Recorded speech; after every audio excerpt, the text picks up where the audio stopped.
Hello साथियों, नमस्कार। स्वागत है मेरे YouTube channel quality hit India में। आज हमारा टॉपिक है वेल्डिंग ऑपरेशन। तो वेल्डिंग ऑपरेशन को जानने से पहले हम एक नज़र डालेंगे जॉइंट्स के ऊपर।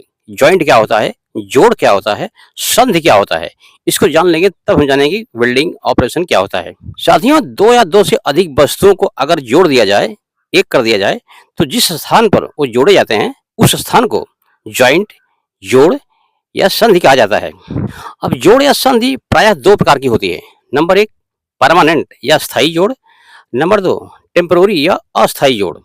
टेम्पररी या अस्थायी जोड़ उसे कहते हैं जिसको जब चाहें तब जोड़ दें, जब चाहें तब खोल दें।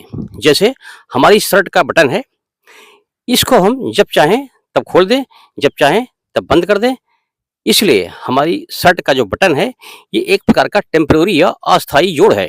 मकान का दरवाजा, ये भी टेम्पररी जॉइंट है, जब चाहें खोल दें, जब चाहें बंद कर दें।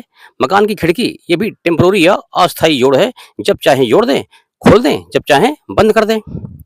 लेकिन मकान का लिंटर, इसको अगर एक बार बंद कर दिया तो दोबारा आप नहीं खोल सकते, इसको तोड़ना पड़ेगा। इसलिए इस जोड़ को हम परमानेंट या स्थायी जोड़ कहते हैं। जिसको एक बार बंद कर दिया जाए, दोबारा न खोला जा सके, उसको हम परमानेंट या स्थायी जोड़ कहते हैं। तो वेल्डिंग ऑपरेशन भी एक प्रकार का परमानेंट जॉइंट या स्थायी जोड़ है, जिसमें दो या दो से अधिक धातुओं को जोड़ करके जॉइंट बनाया जाता है। वेल्डिंग ऑपरेशन मुख्यतः तीन विधियों से किया जाता है। नंबर एक, हीट के द्वारा। नंबर दो, प्रेशर के द्वारा। नंबर तीन, हीट और प्रेशर दोनों के द्वारा।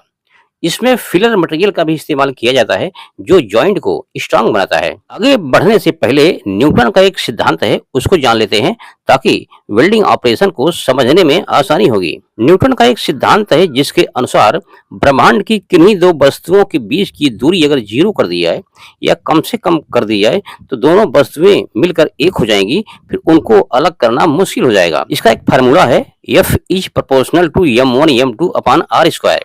F दो वस्तुओं के बीच आकर्षण बल है, m1 m2 दोनों वस्तुओं का मास है, यानी कि द्रव्यमान है, और r उनके बीच की दूरी है। इस फार्मूले के अनुसार, इस सिद्धांत के अनुसार, अगर r को हम कम कर दे जाएं तो आकर्षण बल यानी कि F बढ़ता जाएगा। अगर हम पानी के अंदर पानी मिलाएं तो पानी के मॉलिक्यूल्स, पानी के अणु इतने पास पास आ जाते हैं कि उनके बीच की दूरी या तो जीरो हो जाती है या कम से कम हो जाती है, जिसके कारण उनके बीच F यानी कि आकर्षण बल अधिकतम हो जाता है और दोनों पानी के मॉलिक्यूल्स आपस में मिलकर एक हो जाते हैं। ठीक इसी प्रकार से गैस में भी होता है।